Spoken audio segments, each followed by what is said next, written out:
Hello, and welcome to another episode of Level Die. My name is Nick, and today we are going to be talking about Binary Domain.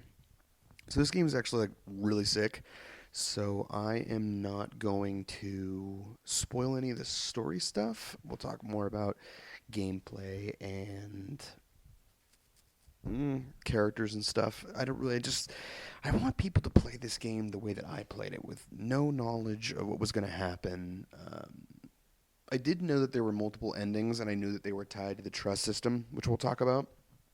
But I didn't know what the endings were. I didn't know what was going to happen. I didn't know if there was going to be twists or what the turns were going to be. So I really want people to be able to experience this game because I had a fucking blast. I mean, right when you turn the game on, the install screen for the PS3, it sits there and it's in the game and you watch the bar fill up, but the main character's holding this little see-through phone thing, and when you use the 6-axis on the PS3 controller, the character moves it too. It was pretty fucking sweet. So I had a good time chilling with that. But the game opens and it takes place in 2080 AD, and by this time the ice caps have melted and literally cities have been overrun with water. So, the rich fucks, they build a city above the old city to sort of avoid the water, and they kind of just leave the poor to sink and die down there. I mean, this is all within 5 minutes of the game starting, which is a pretty fucking cool concept. And it sort of sets up the flow of the game that we're going to take, because you start the first half of the game in sort of the undercity in the slums, and then you shoot up to the upper city, and then you finish the game off in the final building of the game, which is pretty fucking sweet. So you play as Dan the Survivor Marshall. They never tell you why he's the survivor, but it's implied that he went through some shit, because people keep bringing it up oh man, nobody but the survivor could have got through that. So you play a legendary hero, and he's really fucking cool. He's such a cool character. He's got a great sense of humor. He's always cracking. You start the game getting into Japan. This game takes place in Japan, by the way. And he immediately starts cracking jokes with Bo, his partner for the beginning of the game. You two are part of an internationally formed Rust crew. So Rust, that was pretty loud, huh? Rust crew. Really went in on that one. Rust crew. Basically, they are a new form of police for anyone who violates Clause 21 of the New Geneva Convention, which states that you cannot create robots that look like humans. These robots are called Hollow Children. A company in Japan has been suspected of creating these robots, Hollow Children. So they send in a Rust crew, which you are essentially the leader of. You meet the real leader. He goes, "I outrank you," but really, you're the fucking leader, dude. You're the survivor. So I just played this game again to refresh myself. This game is gorgeous. It totally stands up. The stylistic choices they made, I mean, it's just perfect. It doesn't look shitty. The first Gears of War, well, that was in 2006. This came out in 2012. So yeah, 2012. I would say it looks as good as Gears 2, which came out in 2008. Gears 3, I mean, it looks even better in a way because it's not brown and gritty. It's sort of sleek, and it feels very Japanese. It's very cool. But it's just a gorgeous game, and I think that graphics peaked in PS3 era. Final Fantasy 13 looks amazing still to today. It's an incredible looking game. I think this game looks perfect for what it needs to be, and graphics don't need to get any better. They don't really need to get any better. I mean, all we're really doing is just games don't look a whole lot better now that we're in the PS4 era. They all just kind of look the same. I think we should go for more stylistic choices than realism, because realism stagnates. Having a style, it's for forever. I mean, some games from the olden days, like PS2 and shit, still look really good because they did an artistic choice to make it more stylized than sort of trying to go for realism. So, I don't know. Like, graphics aren't very important to me. Gameplay is important to me. And the gameplay of this game is pretty standard third person shooter. You get in cover, you shoot, enemies come out, and you run around and do that. The cool thing that they mix up with this game is that you're fighting robots, and robots that can be destroyed by attacking their body parts. Robots that explode every time you shoot them. I mean, they are just hunks of metal or shooting off of them every time a bullet hits them. It looks amazing. It adds to what makes this game so fun to play. Blowing up the enemies is super enjoyable. If you shoot one in the arm, it'll drop its gun. It has to pick it up with its other arm. If you shoot it in the legs, it'll fall and crawl towards you. If you shoot it in the head, it'll start attacking its enemies.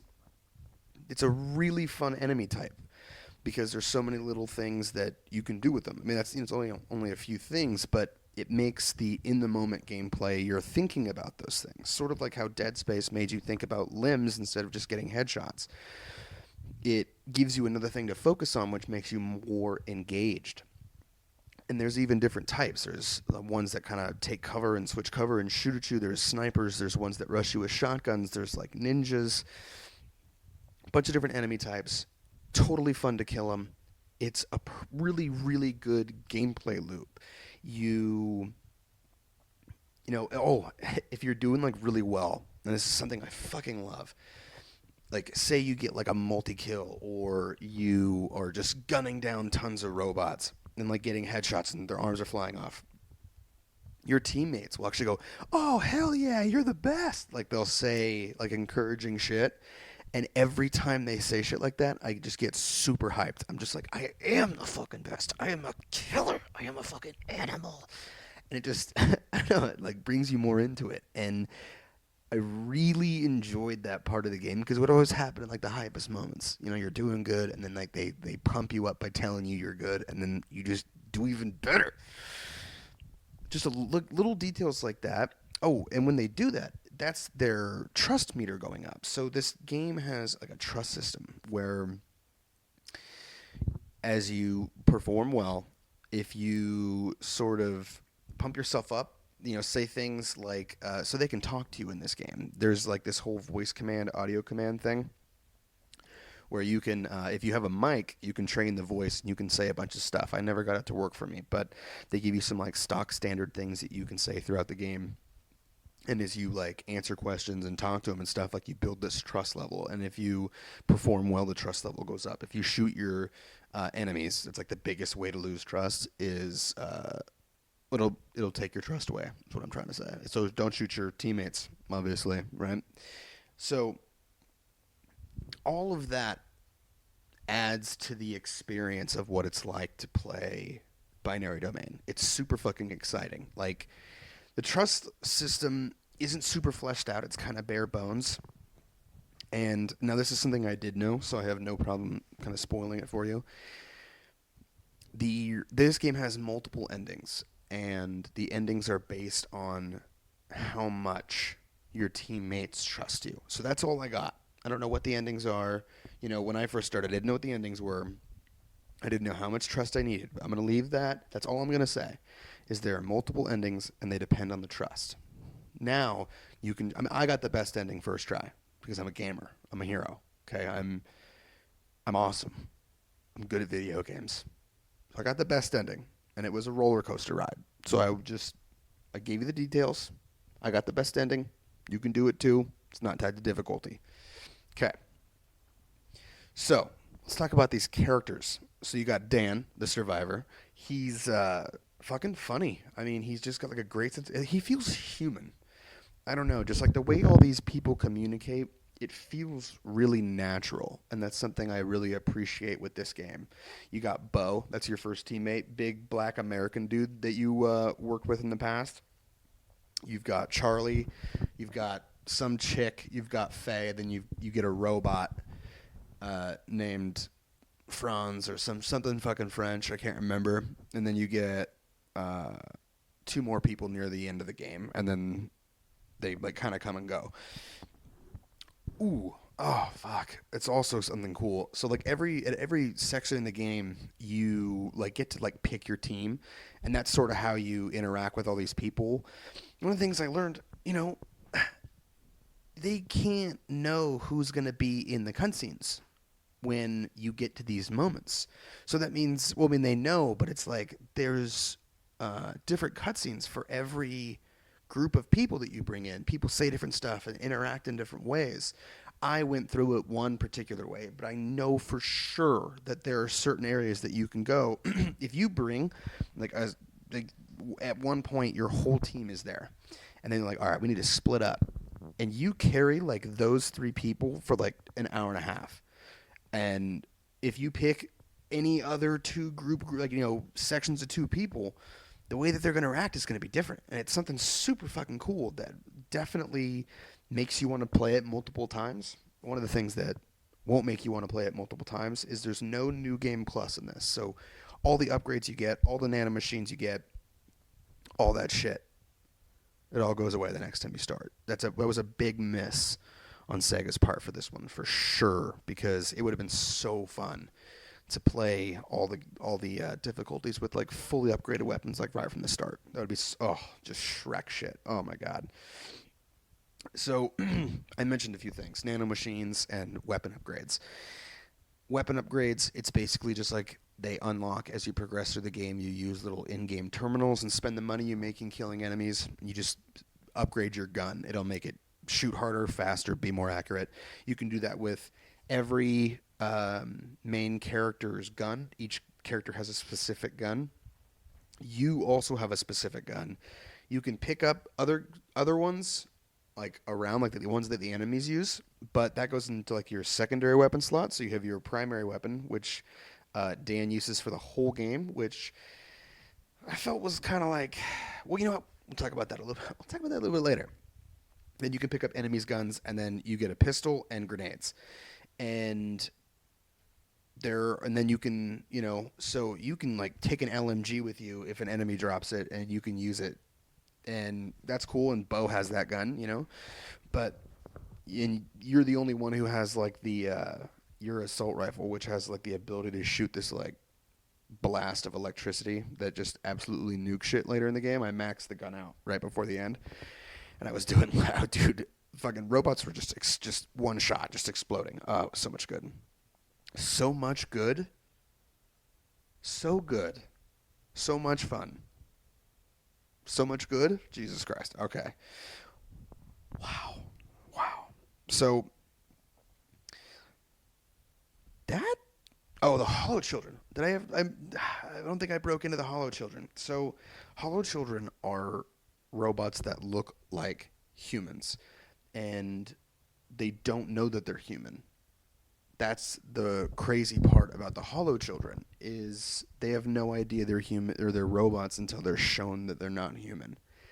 And that comes up a few times in the game as well. It's a very cool concept. They sadly didn't go like a whole lot into it. I wish we would got like more and more details, because the world is very engaging, and it's very fun to like hear them talk about all this shit. Russ Cruz and Hollow Children and shit. Yeah, I just wish we got like another game to go more into it and talk about it more. So we're gonna talk about kind of what I want to do if there was another game. How does that sound? Something kind of like Borderlands, where I kind of think up my own shit? Yes. So I'm not going to spoil the ending of Binary Domain. It's a fucking great game. You should play it. I am going to say that Binary Domain 2 is going to would feature, let's not say is gonna, okay, would have or will hopefully feature 3 playable characters, 2 males and a female. The one major thing I would add to Binary Domain 1 in Binary Domain 2 is the ability to do couch co-op. I feel like it was a huge missed opportunity. It would have been super fucking fun to play this game with friends. So I would say 2-player couch co-op, and you can pick any of the 3 playable characters. So you can have like a bro adventure, or you can have like a dude and a chick adventure, or a chick and another dude adventure. So you can kind of have fun that way. I would say that that would be like the main number one addition. I would also do like a 4-player co-op horde type mode where you have to like defend robots, which I think would be really cool. And then you kind of you pick from the characters that appear in the game. So say you start with 3 characters, you'd probably get like 5 or 6 additional characters by the end of the game that are like coming and going and shit, and that you see, and then each one of those characters would have their own specific abilities so that you can play horde mode. You know, just like Gears. I mean, just steal it from Gears. Gears is doing some right shit, you know, and good artists copy, great artists steal. So just take that shit. I think a new trust system would really help. I was thinking something like they respect and fear you, and they respect and fear, and then something like admire and hate you, something like that, you know, like something a little bit more complex. And I thought it would be really cool, especially if you're playing 2-player, having the trust levels build differently for both players. So if one of you is playing guy number 1 and your friend is playing girl, you know, guy 6 and girl 4, you know, they they like the girl and they like the guy, you know, just have it so that you can have really crazy endings come out of like how much people trust and hate and fear and admire you.